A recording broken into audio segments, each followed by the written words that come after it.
Paramahamsa Nityananda, a rare living incarnation, is named among the world's 100 most spiritually influential personalities today. Paramahamsa Nityananda has been placed alongside Dalai Lama, Nelson Mandela, Oprah Winfrey, Paulo Coelho and others by Mind, Body, Spirit, the world's top esoteric magazine from Watkins, London's oldest and largest bookstore. A yogi by birth, he has been expressing his power of enlightenment since birth. He has authored more than 500 books in Tamil and English. Translations of these books are available in 26 languages in Telugu, Kannada, Malayalam, Hindi, Sanskrit, Gujarati, Oriya, Bengali, Marathi, French, Malay, Polish, Portuguese, Italian, German, Danish, Spanish, Russian and Chinese. He is also an exemplary speaker with over 10,000 hours of profound life solutions through his discourses. Social services such as Annadan, free medical care, free educational services with ashrams, schools, temples, hospitals established in more than 140 places around the world, offering exceptional services. A powerful spiritual healer who has healed millions of people of diseases from migraine to cancer. A Kriya Yogi who has formulated Kriyas for physical health and mental well-being, benefiting thousands. A living master who offers practical solutions for our everyday problems. He is the founder and spiritual head of Nityananda Dhyanapitham, a spiritual powerhouse who has revived the sacred Vedic tradition by establishing Vedic temples in places like Los Angeles, San Jose, Seattle, Toronto, Ohio, Oklahoma, Phoenix, St. Louis, Malaysia, Brazil, Paris, Guadeloupe, Dallas, New York, New Jersey, Atlanta, Calgary, Vancouver, Singapore, and places in India like Bengaluru, Hyderabad, Tiruvannamalai. A spiritual guru for 10 million followers, an incarnation who transmits the highest spiritual energy through initiation, a contemporary yogi who has revived the Vedic science of yoga worldwide through thousands of yoga centers, an adept in Ashtamahasiddhis, mystical yogic powers, who has effortlessly awakened the Kundalini of thousands and graced them with spiritual powers, a dynamic young guru who is an inspiration for thousands of youngsters. India's most watched spiritual guru online, a beacon of spiritual light who has triumphed over the forces of religious terrorism and political persecution. Paramahamsa Nityananda is an eternal Kalpataru, blessing the world with the boons of material abundance and spiritual enlightenment. आनन्दानुभवास्वादं सर्वरोगनिवारकं वन्दे पापविनाशक्तं नित्यानन्दाय स्वागतं नित्यमुक्तं निर्विकल्पं ध्यानलोकप्रदीपकं वन्दे शान्तमयं बन्धं नित्यानन्दाय स्वागतम् आनन्दगन्धसञ्चारं सर्वोपाधिविनिर्मुक्तं वन्दे ज्ञानालयं नाथं नित्यानन्दाय स्वागतम्.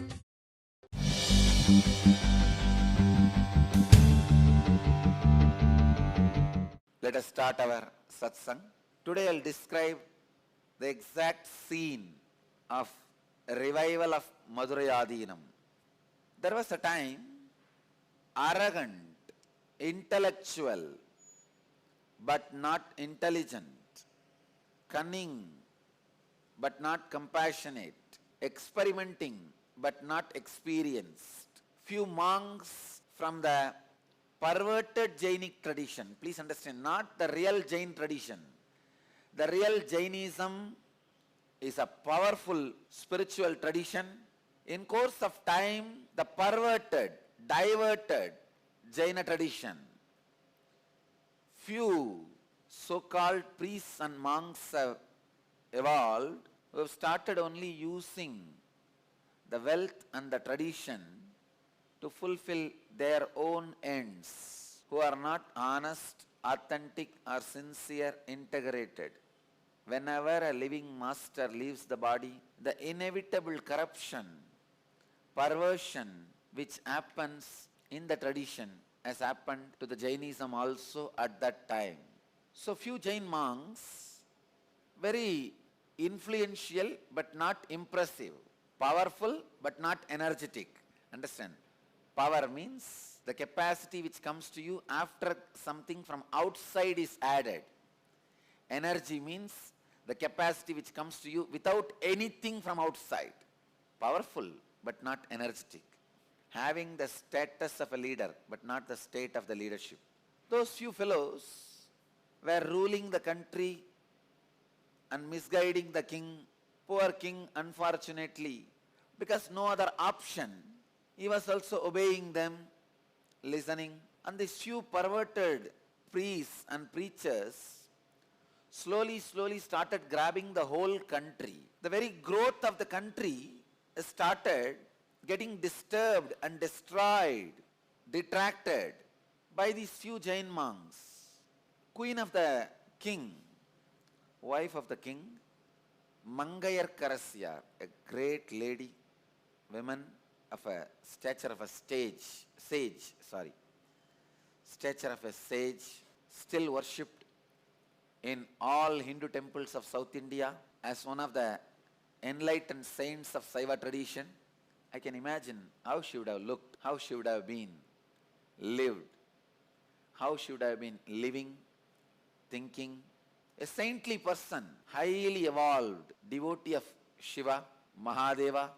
She started getting worried, started having a deep concern for the country and citizens. Please understand, those days, rulers were very concerned about the conscious evolution of the citizens also.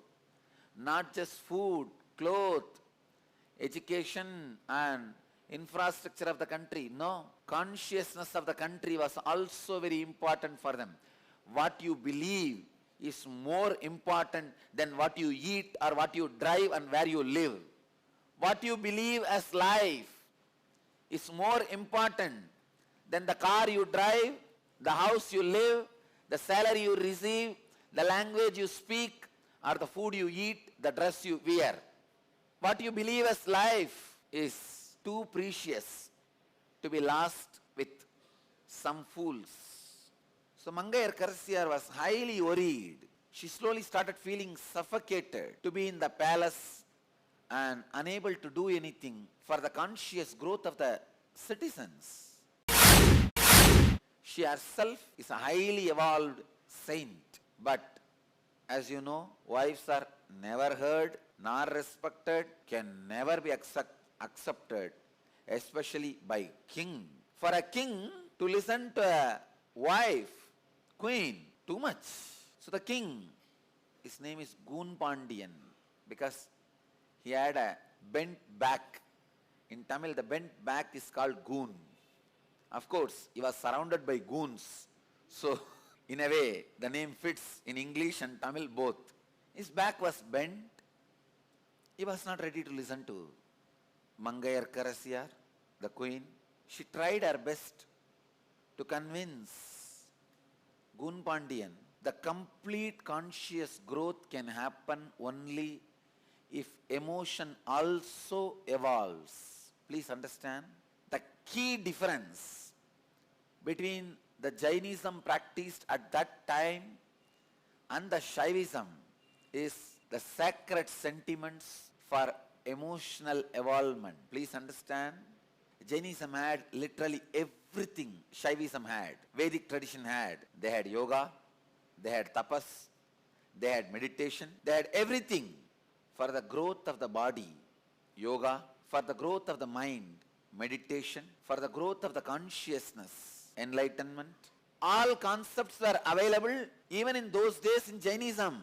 But for the growth of consciousness, the sacred sentiments, the ability to feel connected, the ability to melt, the ability to merge with the divine, the ability to radiate humbleness. Unfortunately, that was missing. The ability to feeling connected. When that misses, even the meditation and the extraordinary powers and experiences you receive only makes you more egoistic. It only makes you more egocentric, more arrogant, more abusive. क्या आप स्वयं एक अवतार पुरुष से अपने जीवन में दिव्य मार्गदर्शन चाहते हैं? प्रस्तुत करते हैं अवतार पुरुष से वार्ता। नित्यानंदा here. परमहंस नित्यानंदा संसार को एक और अतुल्य और अनोखी भेंट दे रहे हैं।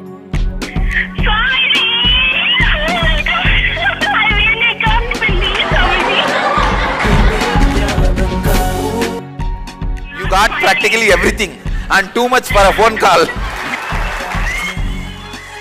अब वो लाइव किसी के भी प्रश्नों का उत्तर स्वयं देंगे। That's great. Now you ask anything you want in your life. Ask me any boon you want. 8 से प्रारंभ। कुछ सौभाग्यशाली लोग जो 080 2727 9999 पर फोन करेंगे, वो स्वयं स्वामी जी से बात कर सकते हैं। लाइव देखें NTV पर ntv.nityananda.org। But Mangayar Karasyar, the great queen of the Pandya kingdom, is unable to handle this whole situation. She was completely disturbed, perturbed, shaken, shivering. She slowly asked the king, "O Lord, you are suffering with this hunchback." Am I right? Hunchback. Huh? Hunchback. This bent back for such a long time. Can I invite a young healer from Tanjore district, from Chola kingdom, who is well known for his healing powers? The king's eyes have slowly opened wide. Is it so? He was thinking, contemplating, but the moment Mangayar Karasyar said, "He is from Shaiva tradition." No, I don't want to meet anybody from Shaiva tradition. Leave it. King said no.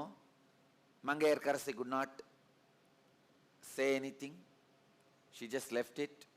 But again, after a few days, she asked the king, "O Lord, why don't you at least ask these Jain monks who are constantly putting all different ideas into your head, who are bending your brain also, to straighten your back?"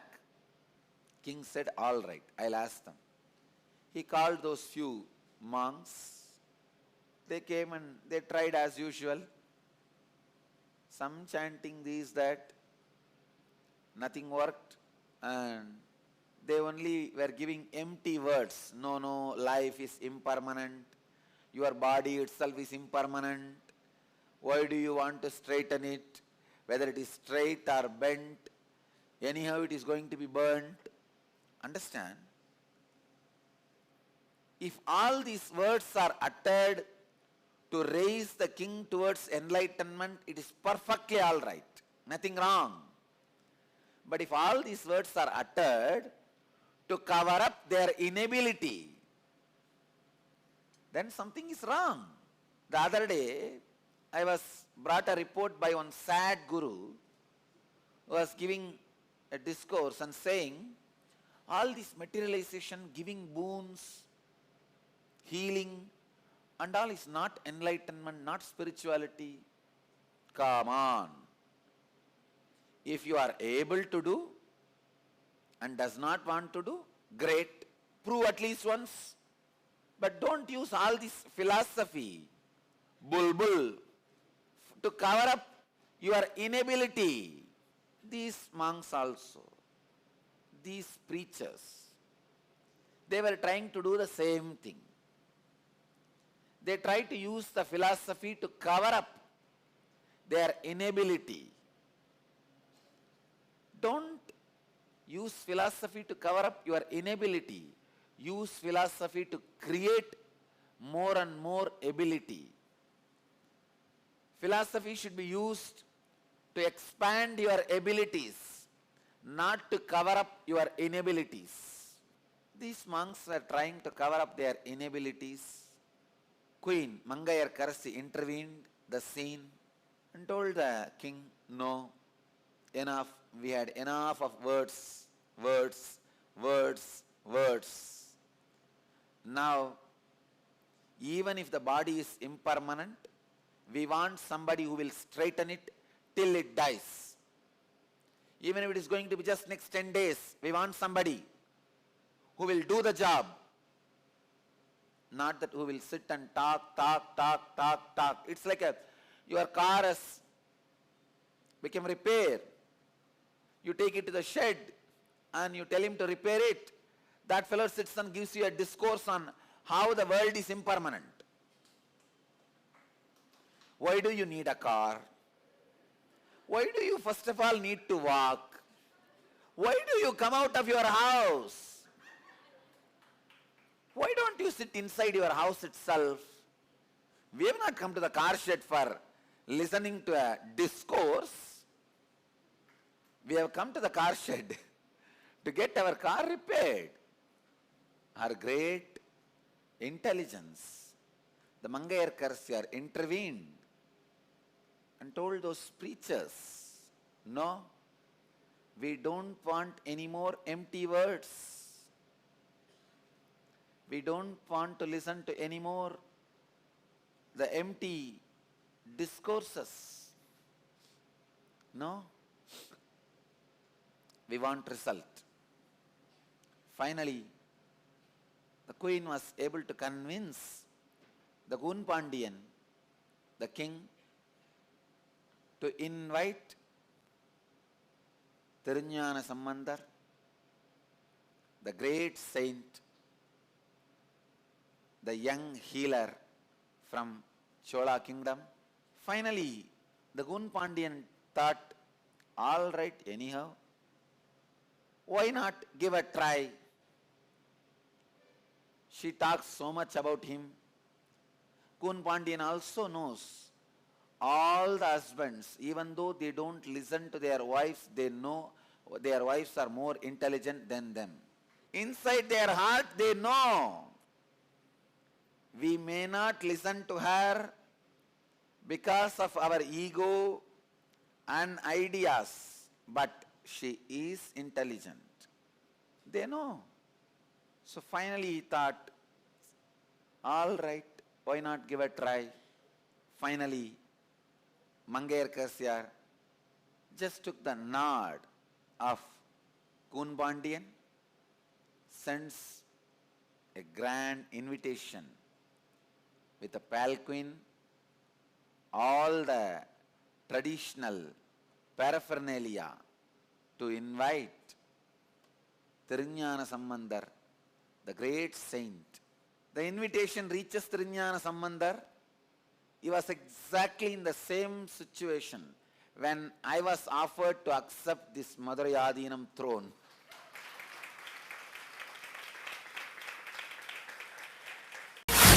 Let you all achieve, experience, live, express, radiate, share and explode in eternal bliss. Nityananda. Nityananda Dhyanapitham, Nityananda Nagar, off Mysore Road, Bidadi, Bangalore, 562109. Contact 097422033311. www.nityananda.org. www.youtube.com/Life Bliss Foundation.